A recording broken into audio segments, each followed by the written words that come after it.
Алтайдан Анатолияға ауған ел. Ибрахим Ақсел.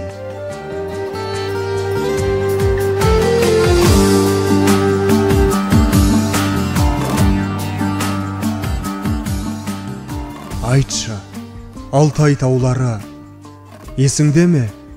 37-ші жыл, Чин елі. Ата жұрттан жылап көшкен халықтың аман қалу еді, жалғыз тілегі. Айтшы, Алтай таулары, дәл сол жылы еңсең түсіп сенің де жауған аққар үстіңдегі ұқсап әппақ кебінге. Адам сынды ақ ұрғаның күрсініп, тастамашы мені жауға дегендей, алып тұлған көз алдымда кеткенді дүр сілкініп. Қара қазан тас төгіліп үстіңе, құлазып құр қалады артта жайлауым, ең даладан естілмейді кісінеуі жылқының. Ағиығы Алтайымның қанаттары қырқылып, өзендерім арнасында тартылып, ғұмыр бұлбұл мүлде қойды сайрауын. Айтшы, Алтай таулары, нарша шөгіп сол жылы күзгі суық қара жел жеткізгендей қаралы көш хабарын, домбыра даусы естірткендей қайғы шерін даланың. Ата жұрттан ауа көшу жазылыпты маңдайға. Асқынған жау алмай қоймас, қарсы тұрар хәл қайда. Ақыл қосты, Алтай сенің батыр туған ұлдарың солар еді, ұлы көшті бастаған ту шалғайға. Мынау зұлмат, сұм тағдырға деді олар, қор болман, қалай аман өт аламыз бұл қиямет жолдардан. Құсайын Тәйжі, Қасым Батыр, Сұлтан Шәріп Тәйжілер, Еліс хан, Зейіп, Әйімбет, Қожа ақын оғландар, ең алғашқы көш осылай басталды. 2 рәкат намаздарын оқып болып ақшамға ант берісті шығып тұрып бір төбенің басына. Аттанайық, қане ерлер, сорғымыз не бағымыз, өлсек шахид, ал егерде тірі қалсақ қазымыз деген үндер жаңғырықтырды аспанды. Дінсіз елде кәпір болып қалай өмір сүреміз, Алтай асып екетекті желге қарсы түреміз.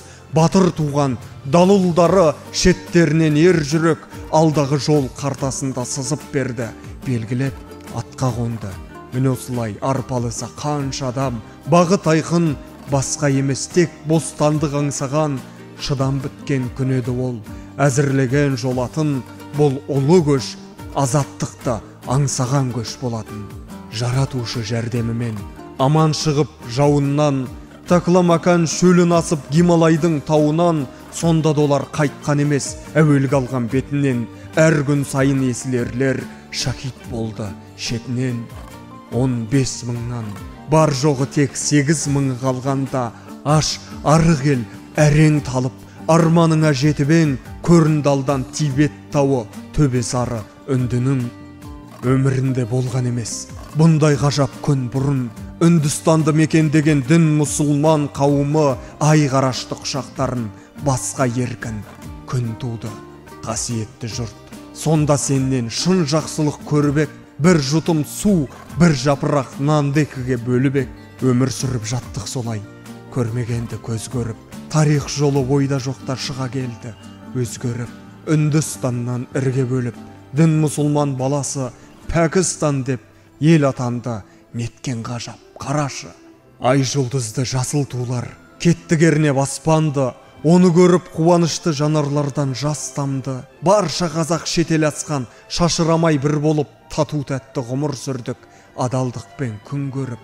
Ех Пәкістан, сәбиең сен, туылмаған іштегі.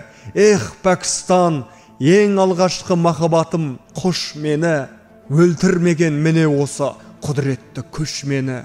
Ол бір күндер ғажап еді-ау, жарқыраған Равалипинди шамдары, жадымдәлі Карачидің көшесімен тамдары, қаһарман қала, о Пешауыр, бостандықтың белгісі, қуғындалған есіл Бомбей, естен кетпес есімі, ұмыту сірә мүмкін бе? Жұлдыз аққан Бопалдың айлы түндерін, 5 уақыт намазбен мешітте шақырған азан үндерін, ұмыту әсте мүмкін бе? Театрларда өткен думанды сауық кештерді авара гумды ойнаған Радж Капур мен Нергис, олар да біздей сергелден ғұмыр кешкенді. Дұғай сәлем Пәкістанның арда туған әз халқы, айырылысуды сұм тағдыр маңдайға біздің жазғанды. Айналайын қош болыңдар, дархан туыс бауырлар, мәңгі естен кетпей тұғын, көрген жерде ауыл бар. Көзімізде жас, көкірегіміз толып ащы өксікке, қимай кетіп барамыз біз. Қош болыңдар, қауымдар. Біз аттанып кеттік солай, Карачидің портынан. Кем үстінде қам көңіл жұрт үрейменен толқыған, аш арық ел, қолдарында бір-бір қара чемадан. Шәй, бауырсақ азығымыз, көңілдерде мол күмән. Отарбамен кеттік жортып Анатолия даласын. Кездік солай, таулар менен орман тоғай арасын. Тәжім етіп бізге олар қолын бұлғап тұрғандай. Қош келдің деп Алтай елі батыр туған алашын көрген түстей ғажайыпқа сенер сенбес халдеміз. Шыныменен мол бақытқа кенелдік пе әлде біз? Қарттар жылап, сәбилер мәз, болсын ұзақ ылайым. Көптен күткен қуанышты көп көрмегей Құдайым. О Стамбул, батыр қала, жұт алмаған қорқаулар, қорқап қалған Осман патша, Мехмет, Фатих сұлтандар. Өз тұрғыны саналдық біз, осынау ұлы қаланың. Мейірімін сезгендейміз ақ жүректі асыл ананың. Басып өтіп, тірліктің қиын 90 тарау жолдарын сезіндік біз Аюбәл Ансаридің иыққа артқан қолдарын. Ей, ай жұлдызды қызыл ту, тұрған көкте желбіреп, сені көріп көңіл босап, кетті жүрек елжіреп. Бұл сезімді кім түсіне алар екен мендегі таңырқатты батыр туған шанақ қала ерлері. Ер болмаса, қас дұшпаннан қорғап қалар елің кім? Қыршын кеткен отан үшін оғылан 250 мың. Әй, ай жұлдызды қызыл ту, рахмет саған пана болған еліме. Ынтызармын қанатымды тербеп соққан желіңе. Ұмтылам саған, тек сен ғана жарықтан туған боларсың. Қара түнек жапсын жерді, күннің нұры жоғалсын. Жалған жарық керек емес, аман болсын алтын күн. Маған жарық нұр сыйлады, рухы Аднан марқұмның. Қараңғылық торын жыртып, саған қарай жүгірем. Мен келемін, құшағыңда қандас туыс түркелі. Қасиетіңнен айналайын, азамат Аднан Мендерес. Елден ерек туған адам, әсті ол жай бір пендемес. Босқан елді қарсы алуға нөкерлетіп келібен. Ризамыз біз жаратқанға кездестірген сенімен. Өз отаның түргелі қош келдіңдер бауырлар. Бойға қуат сыйлап едің бостандықтың лебімен. Тырнағынан аман есен шығып қатыгез дұшпанның. Стамбулға жеттік солай туын тіккен исламның. Рахмет Алла, осы күнді еткеніңе мүнәсіп.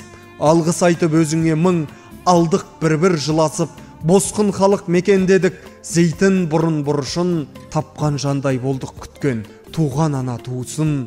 Жас баладай мәз біз, тағы тоқпыз тіпті жебішпей. Зейтін бұрын босқын үйі сезілді анық пейіштей.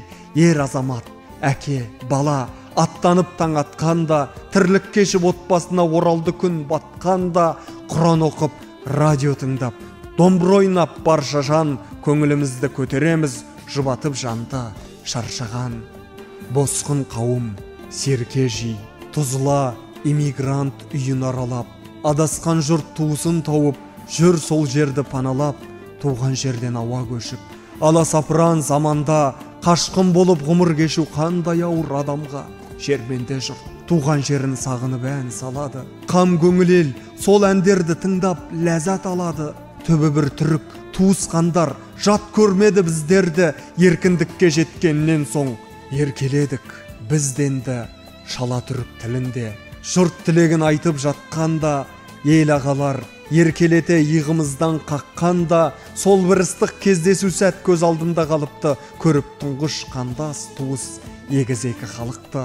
Сол күндері сәлем жолдап Аднан Мендерес ел ағасы, қазақ бауырларға Түркияның ұнайды қайғаласы. Ақылдасып шешімге кеп берсін тездеп хабарын. Бізге абырой туысқанның орындау тілек талабын. Өңіміз бе, түсіміз бе, бақыт еді бұл нендей. Таң қалдық шын Алладиннің киносында жүргендей. Уақытша мекен Болды бізге бөлінген босқын үйлері, қайда барып күн кешірмек? Енді әркімнің өз түйгені. Анатолия жерінде солай күн кешті қазақ қауымы. Туды Қайсері, Деуелі Сендел Қайөк, Нигде Алтай ауылы, Ақсарай, Сұлтанхан, Маниса, Салихлы, бәрі бірдей болса да, Коня, Исмил, Анкара, Кечөрен, Измир, Болчава мекен деді өсіп өніп осында қазақ баласы.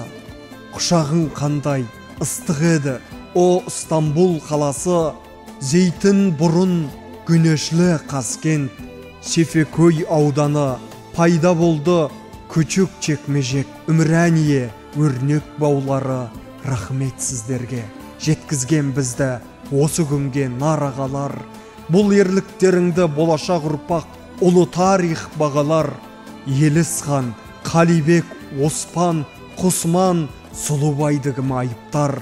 Солармен бір Дәлелхан, Құсайын, Шәріп Тәйжі зайыптар. Бүркітбай, Сүлеймен, Нұрғожай мен Хасен, Хиса батырлар. Есімдеріңді жырға қосып өтеді дәйім ақындар.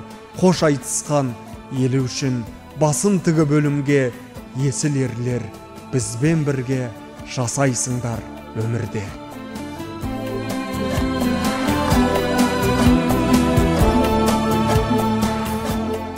Түркі тілінен аударғандар Әбдуақап Қара, Мұқаш Қожахметұлы.